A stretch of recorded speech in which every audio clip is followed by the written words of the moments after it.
Hello, everyone. Thank you for joining us for our webinar. We're going to get started here in just a minute. My name is Beth Pittman, and I am an executive recruiter with Cameron Smith & Associate in Rogers, Arkansas. For the last 25 years, Cameron Smith has specialized in executive search, outplacement, and career coaching services. We are a trusted advisor in the consumer goods, retail, and construction industries, and work with companies and candidates all around the United States. Again, thank you for joining us. Before we get started, a few housekeeping things to tell you about. The participants are muted and your video is not activated. If you have a question, there is a question and answer button at the bottom of your screen. So type in your question and there will be time at the end for answers. We are excited to partner with Willa from Step 1 HR Consulting. Willa is a certified professional in human resources with over 20 years of experience. Thank you so much, Beth and Christy with CSA and Associates. I am absolutely thrilled that you guys have asked me to participate today. Like Beth mentioned, I've been in human resources, both with small business, mid-sized companies, and large corporations for the last 20 years of my career. And in that, I would say over the last 7 years, the trend of remote work has been definitely trending at a fast pace. And so I was so happy that we have the opportunity to talk about this topic today. You know, like me as a small business owner and many of you, over the last 3 months, we've been in a position really to be told what to do. I think we've heard a lot from CDC and OSHA and Department of Labor around, you know, things we're required to do, things that are mandatory. And so I think where I want to spend a lot of time talking to you today is how do you take some control back and really take this opportunity as we start with phase 1 and phase 2, I believe phase 3, adjustments and getting employees back to work. How do we go about this, taking some control back? The opportunity to me is there for business owners and HR leaders to really take the time to figure out how to get creative. Clearly, you've had to get creative over the last several months in how you get work done and how you keep your business rolling. So I think now is a great opportunity for that. And so we're going to spend some time today talking through that. I think, you know, I did some research on this and it takes about 21 days to form a new habit. And at this point, most of us are plus or minus 100 days. And so you and your employees are definitely now baked into new routines and habits, both physically and emotionally. And preparing for your folks to come back to work is an important time, and it is going to be either negative or positively impactful to your employment brand. And so it's a big deal and a big step. And I think that what I would recommend is, you know, don't wait for someone else to tell you that you're required or mandatory to do something. My challenge to you is definitely be proactive in culturally anticipating new trends for how your people get their work done. Also, how do you best respond and plan for employees that challenge you on being creative and agile? And I fully expect for them to challenge you, as some of you are considering forcing your employees to come back to work and back to the office. So we're going to talk today about how to prepare for those conversations.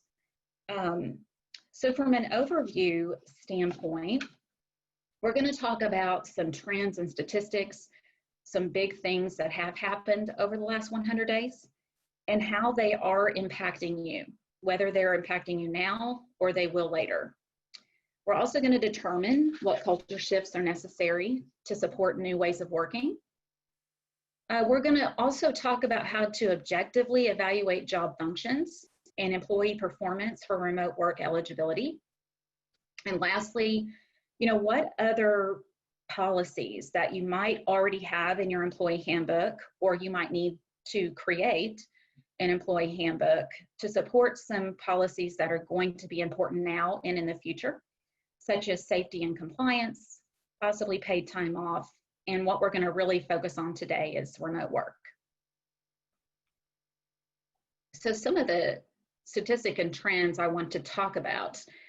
I'm going to kind of be all over this slide. I want to start with the statistic at the bottom that 1,100 employees surveyed, 71% of men and 62% of women are ready to return to the office. I think this is an important data point because I do believe there can be a misconception out there that everyone wants to be away from the office. My husband works for a corporation, and twice over this last 3 months, he's had to run several of his folks out of the office because that's where they prefer to be. So keep that in mind as we go through today in this webinar. It's a very important fact. Over the last several months, remote workers have increased 3% from January to 64% in April. This is significant. When I talked about mandatory and being required, that wasn't only impactful to you as an employer or an HR leader, it's been really impactful for employees to adjust to this. Another important factor here, Zoom Incorporated, I'm sure is celebrating every day they wake up. They expect to boost their revenue by 200% and profits by 300% this year. So clearly, the cool thing is Zoom has been able to produce the technology needed to help us get our work done. But the stats there I thought were just incredible, and I wanted to share. Twitter has announced employees can continue working from home permanently. I'm still doing some research on how they came to that decision. I find it interesting that 100% permanently is where they seem to have landed. And so based on what I'm going to talk to you about today, you'll see based on my perspective why I'm curious how Twitter came to this decision. Also, 18% of supervisors struggle holding subordinates accountable to performance, and poor performance consumes up to 17% of a supervisor's job. It is one of the most emotional, time-consuming, keep you up at night actions that are required from a supervisor. It's tough, and I will tell you, most of my clients are finding it even tougher now that they do not physically have eyes on their employees. So we're going to talk about that more today. A couple of other stats here. One of the challenges that I have researched seems to come up the most is that expenses have increased with employees working from home. They're getting a lot more expense reimbursement for office supplies. Office supplies have actually increased 80% over the last 12 months. So this is a factor that I think from a policy perspective, you've got to think about whether you're allowing remote work now from home, or if after this webinar you can continue to consider it. That's a big one, and I wasn't necessarily surprised to see it, but I thought it was an interesting statistic to share with you. And the last one I want to talk about that here in the Northwest Arkansas market is top of mind, and we're hearing and reading a lot about it, is Walmart announced a while back that they intended to build a new home office, master plans, and a big, lots of acreage space. And so certainly now that the pandemic has forced remote work, and frankly, remote work has been proven to be successful in many cases, they're rethinking what this looks like. And so they, Walmart says that thousands of tech employees will continue to work remote. That's mostly in their San Bruno area. But here in Northwest Arkansas, Doug McMillan's perspective on this has been, we're still going to need space. We're still going to need space for meetings and collaboration and team building. So we'll talk about that also today and what impacts those, this possibly has on you. If you're in the Northwest Arkansas market, I think Walmart being the largest employer here,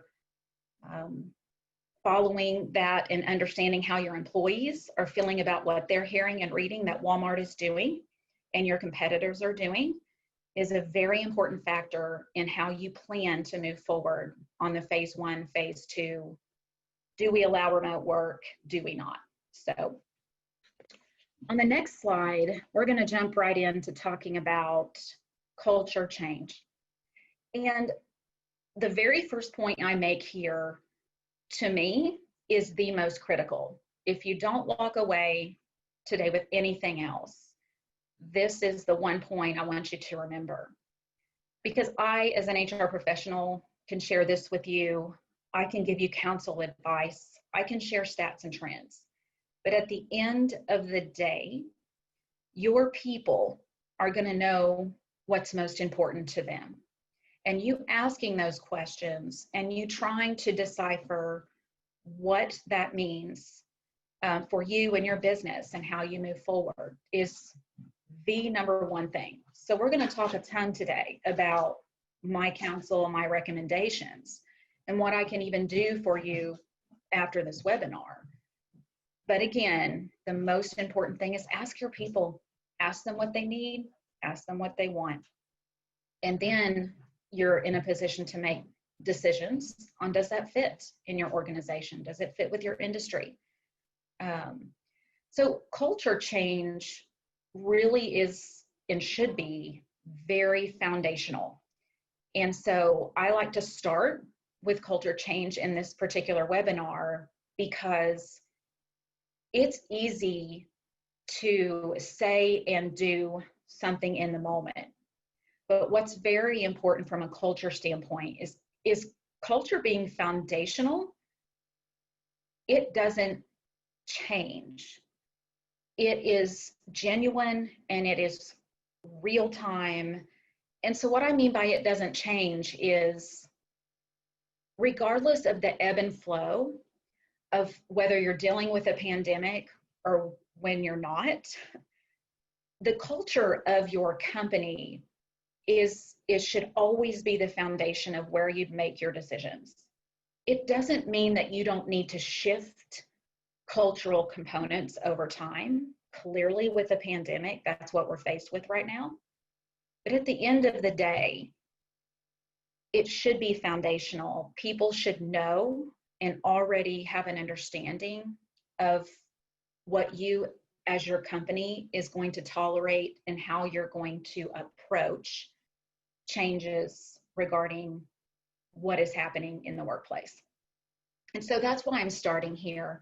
Again, ask your people, but based on research and trends and statistics, there are a few things I want to talk to you about today that are coming up from large company surveys, small company surveys. The things I'm going to talk to you about today are the most consistent things that I'm hearing. And so when you think about your culture and how you might or might not need to make some shifts now and in the future, I wanted to share with you some of the most common factors that employees have shared that are important to them. And I'm going to, as I go through these, I'm going to talk to you a little bit about some of my recommendations on how to actually go forward with culture change in these particular areas. So first and foremost, the number one thing that I'm researching and hearing is they just want to feel safe. They want to feel comfortable.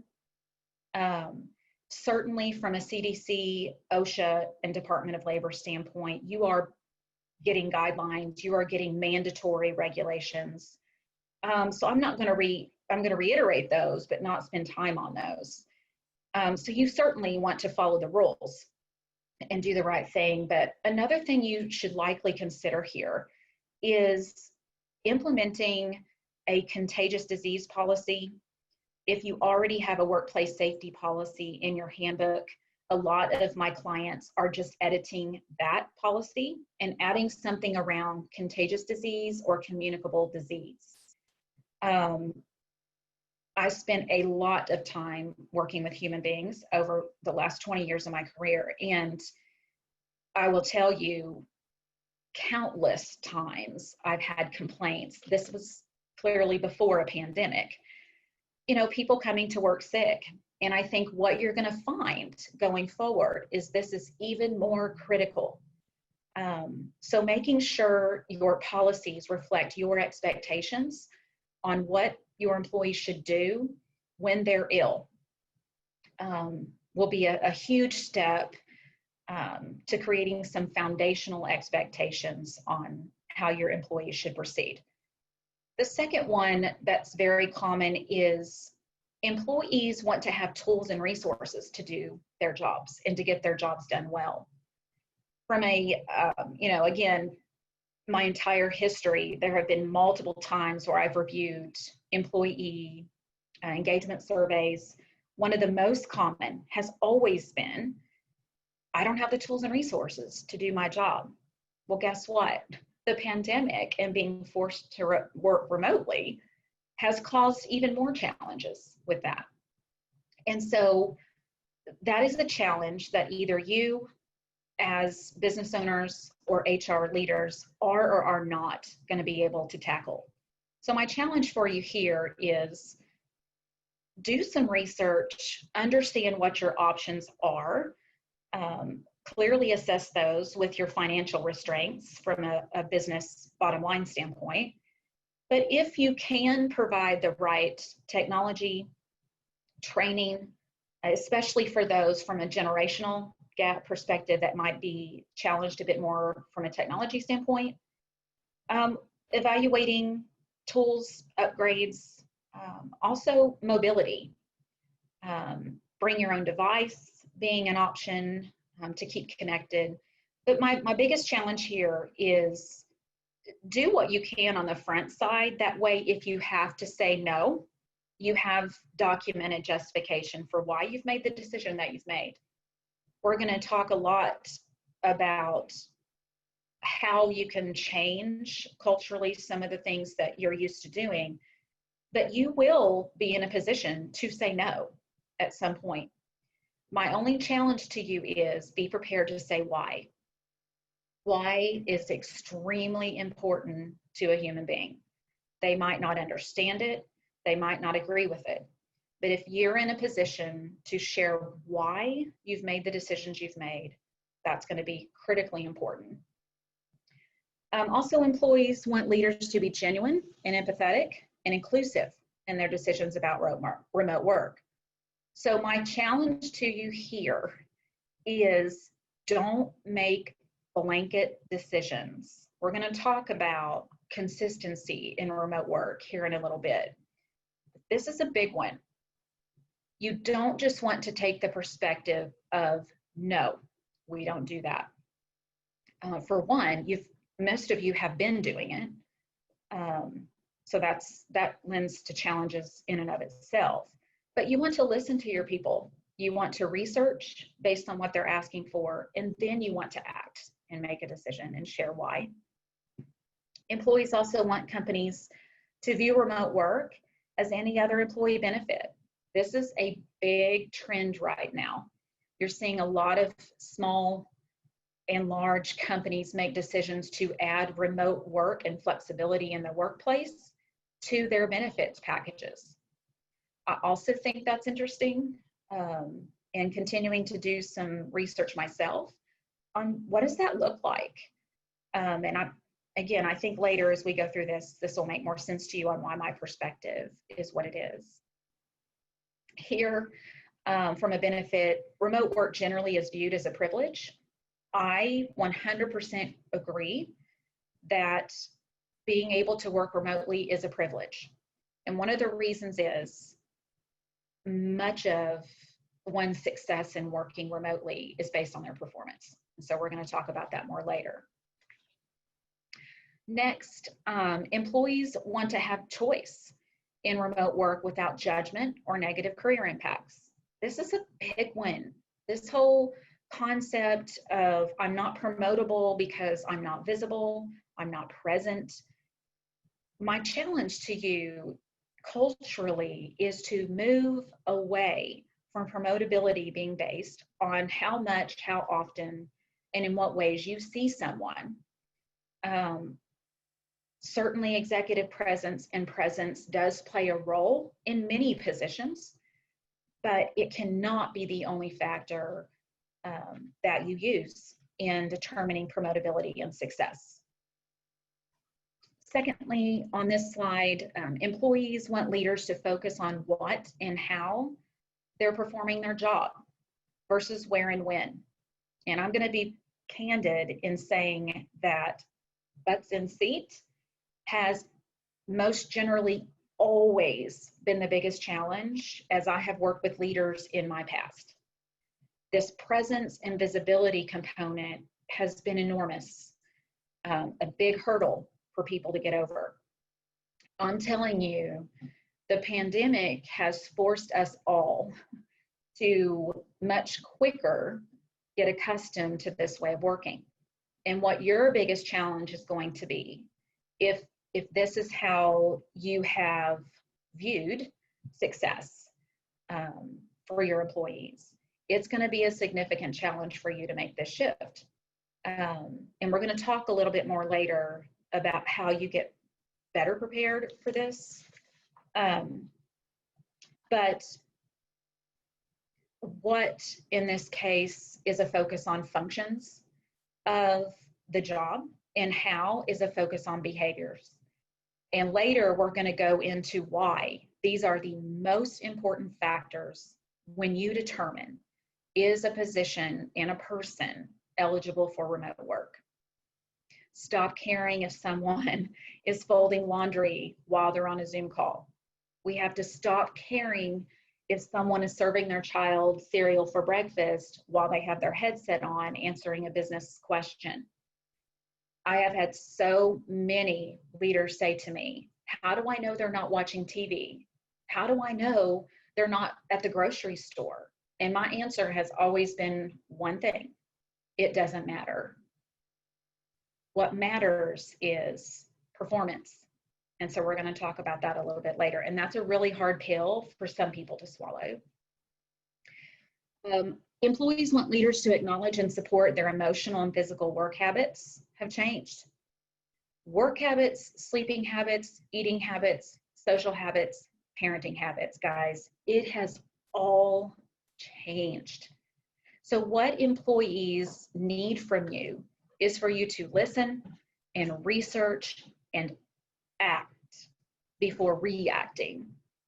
Okay, so this is a big one for people right now. And the last one, you know, I've experienced a bit of this myself. I've watched my husband get challenged a little bit with this, but employees want leaders to acknowledge and support that there are additional stressors.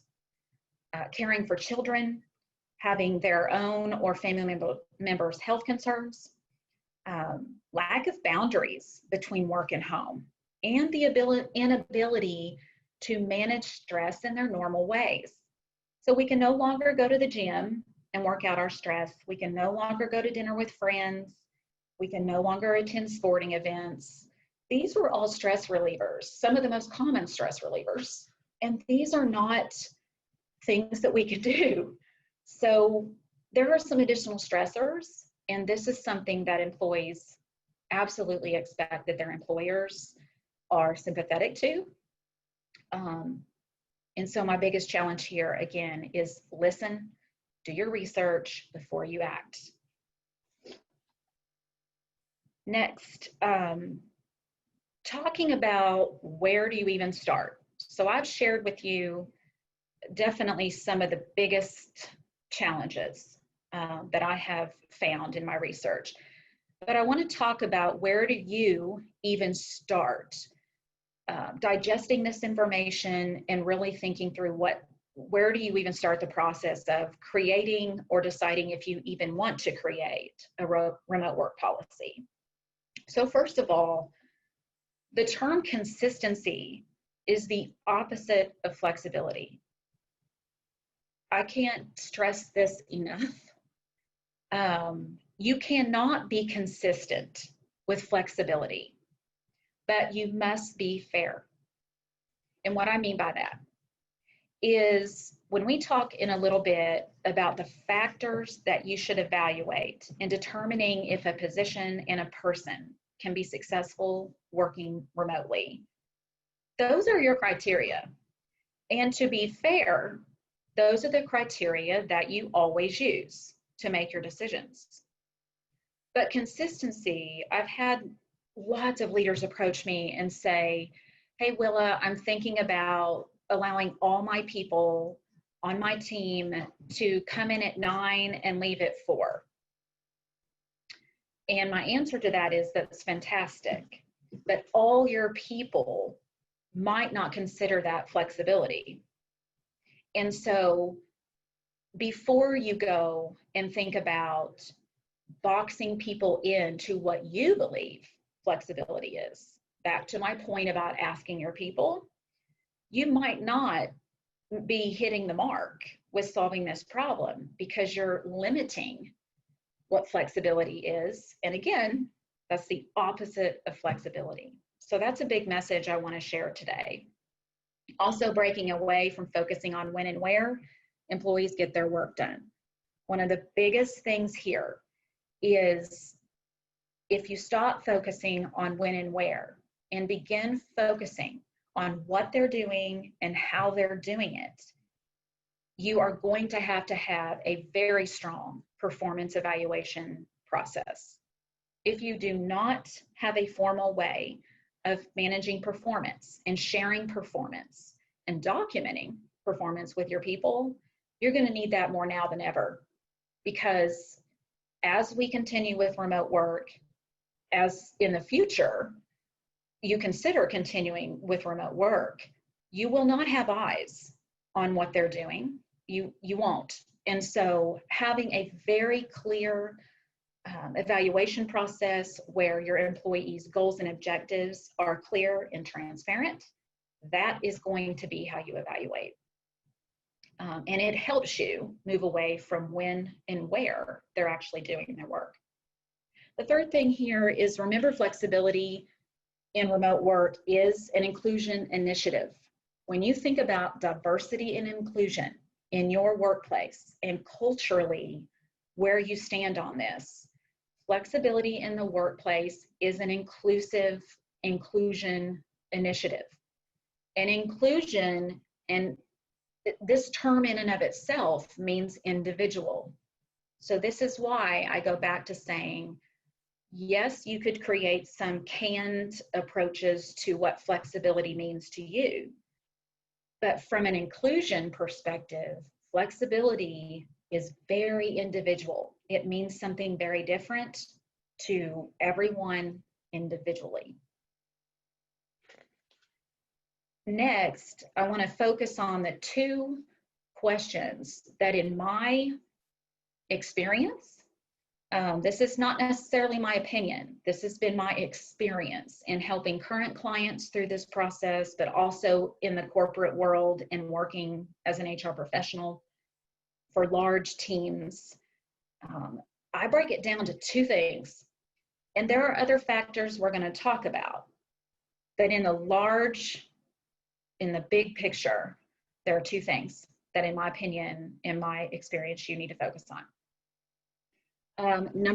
Question number 1, can the essential functions of the job be done remotely? And you'll see the job, if you're watching the screen, underlined. And there is a reason this is question number 1. It should always, deciding on remote work should always start by understanding, can the job be done remotely? Because the job that's being performed is the necessity.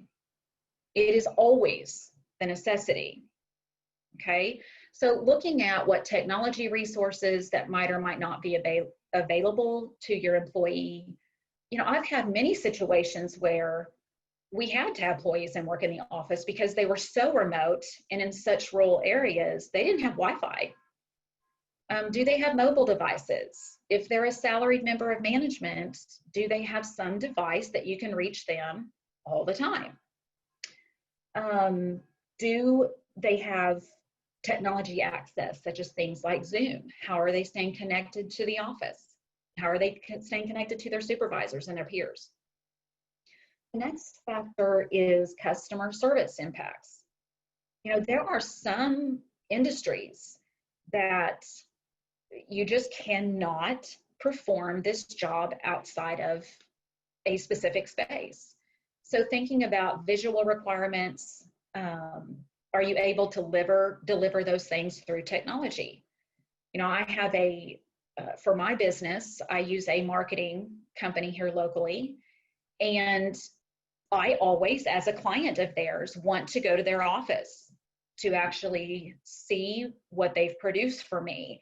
And a lot of that reason is because they have the visual tools and the technology to show me what they've produced for me from a different level than me actually hearing it over the phone or even doing it through Zoom. And so you've got to evaluate how your customers and clients are going to handle this and think about that as a factor of, can the job be done remotely? Lastly here, meeting requirements. How are you going to handle staying connected? Are you going to implement certain team buildings or team activities, company events? Because this, to me, from an engagement perspective and morale standpoint, I think this needs to continue. Lots of research that I've seen is, you've seen increased issues with mental health, loneliness. And so I think from a business perspective, this is one way to keep people connected, but how does that now look? And so those are the three factors to me that are the most important when evaluating the job. If you think about it, when you look at a job description, and if you don't have job descriptions, I recommend highly that you get them. There are definitely, you can get those through me, you can get those online, but you need them. I think they're very important for businesses. It doesn't even matter if you have one employee or if you have 50. But from a job description standpoint, one of the things that you have to note is the essential functions of the job. So if you always bring yourself back as question number one in looking at those essential functions, can they be performed remotely? The other thing here I think that's important as you think about phase one and phase two, going back to work, is how do you answer the question when you challenge someone to return to work who's been remotely working successfully for 3 months, let's say? You are going to need to use these bullet points as your justification for why or why not. In this day and age, you're going to need justification, because if you don't have it, you run the risk of them going to your competitor and finding somewhere else that allows them to work remotely. And so use this as your guide for when you're preparing for those difficult conversations to tell someone they've got to return to work. And also use this guide for yourself, right? You are in a new place trying to figure out how you make decisions around this. And so if the answer to these questions lead you to the work can be done remotely, then you as HR and business leaders are going to need to let go of some of the mental hurdles that you have around doing this. So that's a big challenge that I have for you today. The second question is, can the employee perform remotely? Here you see the underlined, the employee. This is the second most important factor and question that you need to ask yourself. you have likely experienced at least one remote worker who has not been successful, who has not been productive, who has not managed and hit their goals and their objective targets well because they've struggled working remotely. So some questions that I think you ask yourself here to help evaluate what to do, again, to help you document how to have the difficult conversation, is you look at this person's current and past performance history. Have they performed well during the remote work period of time?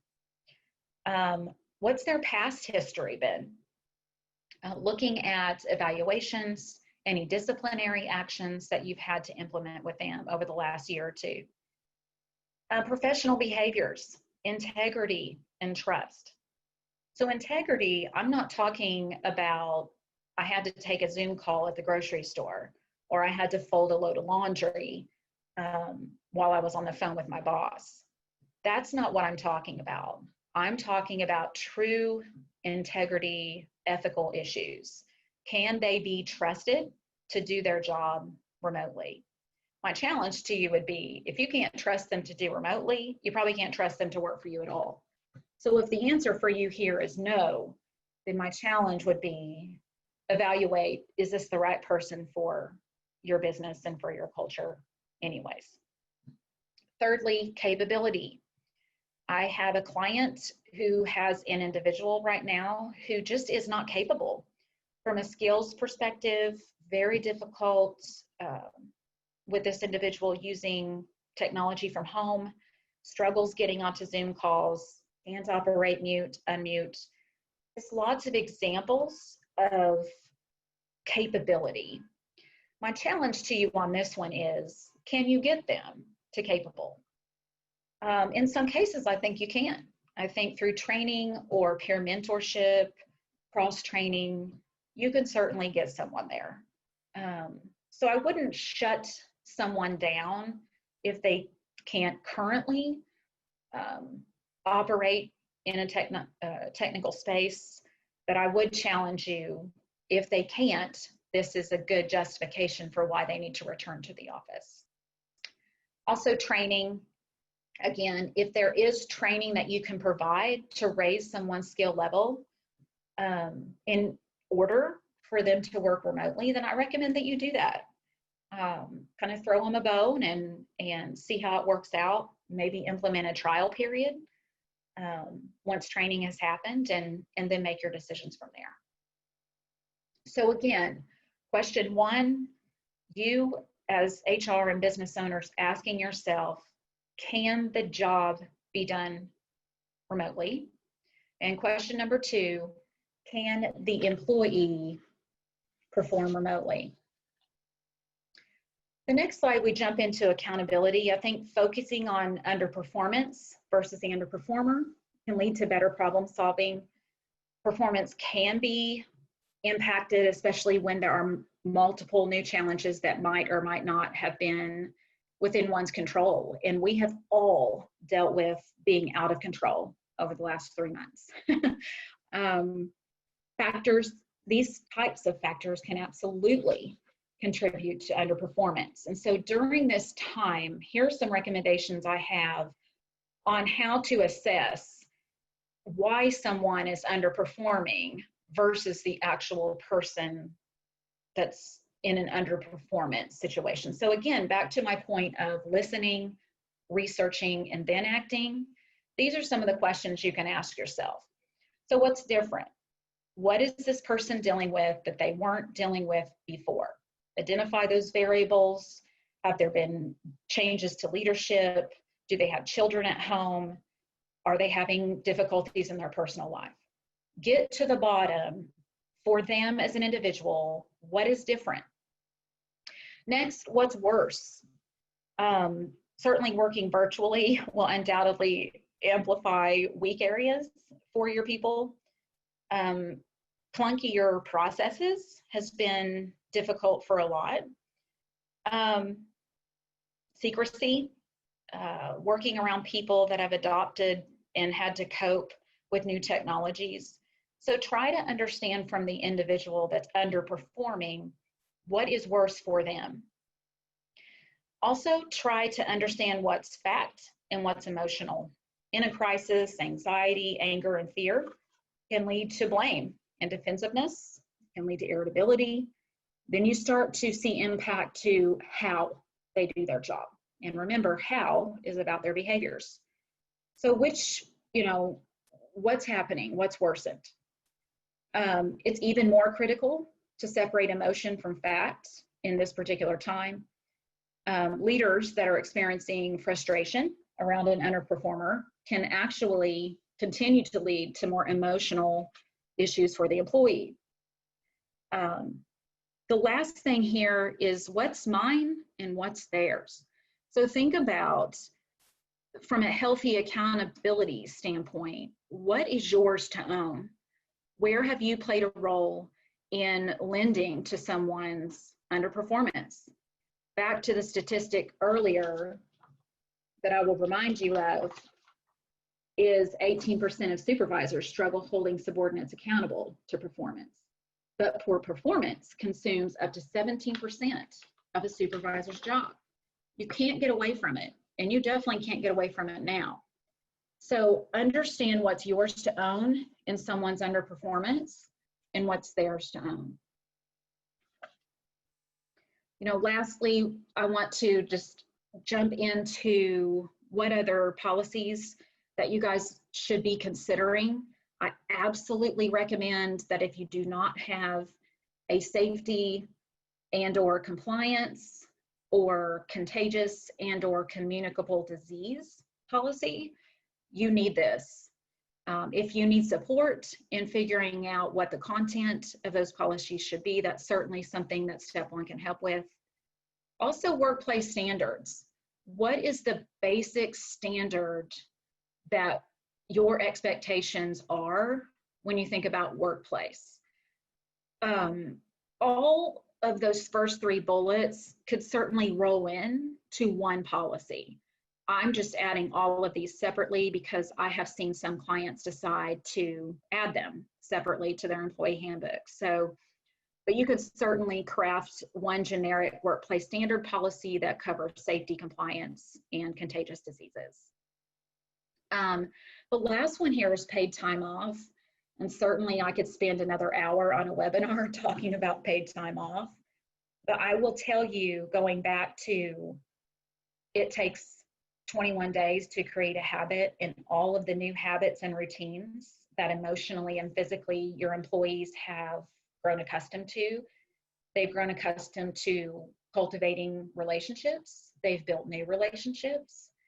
They've gotten to spend much more connective time with their children and their families.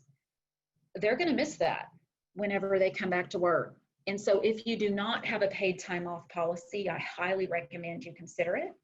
If you have a policy, I just recommend that you look at, from a pandemic timeframe standpoint, what has changed from an employee's expectation standpoint. What do they now feel like they need from you from a time off perspective? And look and assess at, are there any things that you can do to adjust your paid time off policy? In closing, I want to share something, and I wrote it down because I feel like the words are important and it's something that I didn't want to memorize. But in flexibility towards continuing to allow remote work could drive employees away as the job market recovers. You've got to keep in mind, what are your competitors doing and what are those employers in the market doing? Organizations that embrace remote work when it is practical may become more popular workplaces for current and new employees. The pandemic has proven technology can enable us to measure work based on productivity instead of the 40-hour work week regimen. The future of work will be employees accomplishing their responsibilities on their own terms and working collaboratively without having to depend on their geographical restrictions.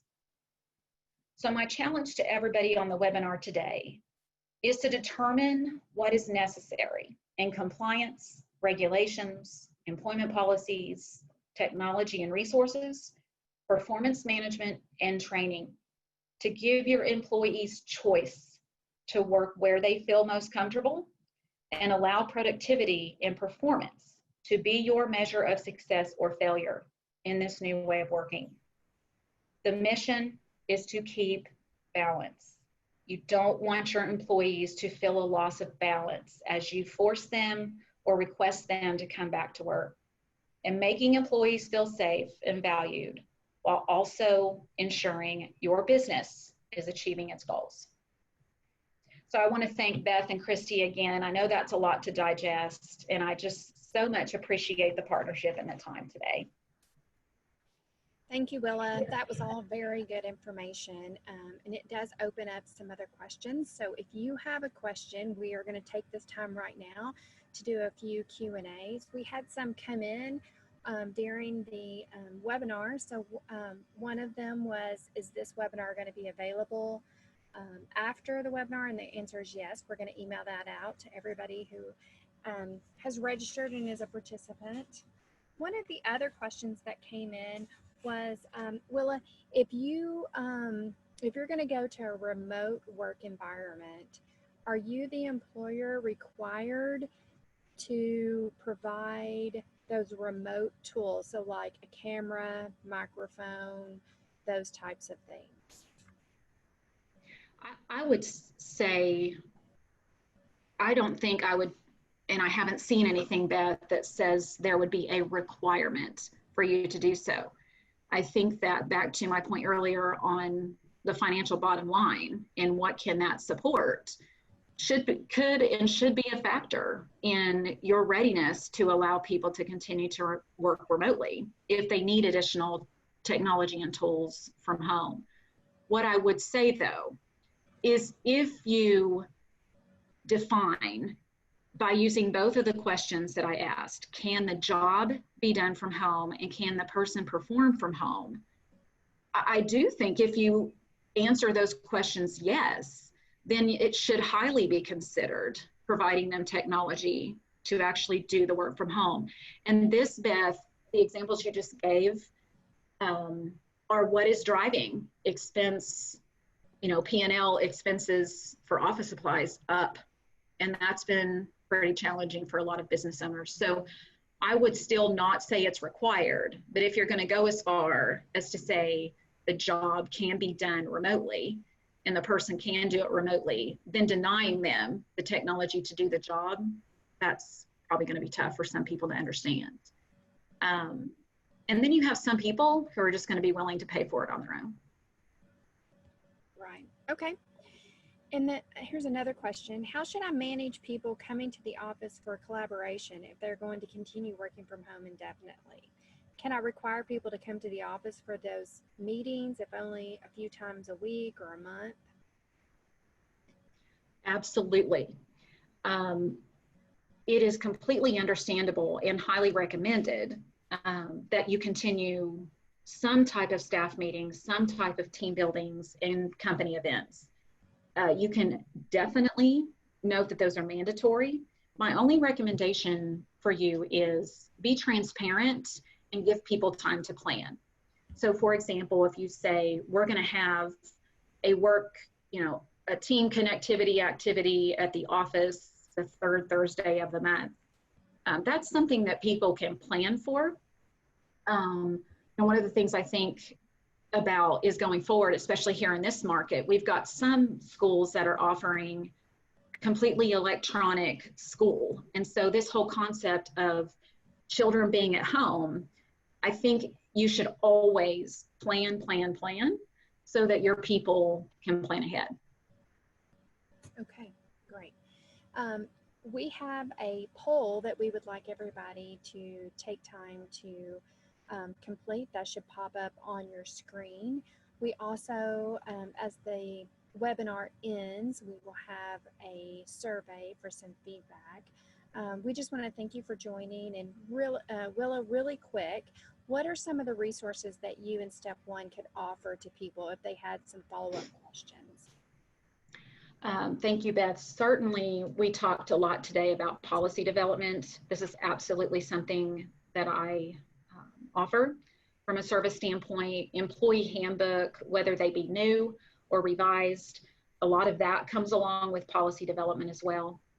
Job descriptions. If you don't have them, you need them. That's a service that we offer here.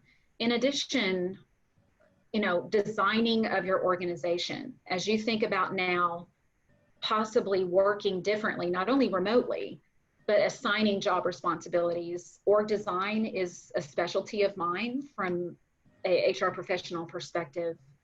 So there is plenty that we discussed today that certainly I can support with from a service standpoint.